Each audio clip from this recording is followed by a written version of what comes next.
Hi, this is Darcy here with Purple Pixie Fashion. We are working on the dog sweater pack and we are working on the hood assembly now. So the hood's really easy. Right sides together. We're just going to sew along this seam. And then we'll get our binding attachment and we'll attach it next. I'll be right back. So with knit fabrics, I don't really like using a stitch seam. You can use a zigzag or a stretch stitch seam. I prefer a 4-thread overlock. It has lots of stretch, does everything all in one shot. And because of the differential feed of a serger, you don't have to worry about the pieces getting contorted at all. It just runs through so smoothly, lines up perfectly. So once your hood's done, you're just going to turn it right side out. You're going to take your little banding that's been created, fold it in half, wrong sides together, because we're not turning this one. You're going to line it up at the edge.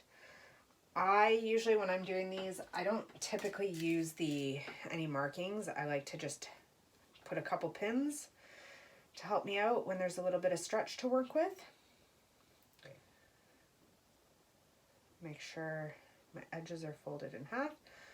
I'll do one pin at each edge and then usually just one in the center. So when I do the one in the center, I just like to pull my banding stretched so that I can find that center point. You have to unroll it a little bit. When you stretch it, it tends to roll the edge a little bit. And then again, I'm just going to go through the serger because this one's really rolling.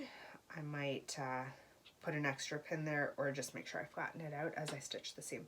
So I'm just going to go, I'm going to stitch my banding edge now. So I've stitched with the overlock again. One watch out, I don't like to use too many pins when I'm sewing with the overlock, just a couple. Clips are even better. When you hit that blade with a pin, it does some serious damage to your blade and dulls it. So very careful if you are using pins. It's got a little bit of pull, so it pulls it in the little hood and tucks it in nicely.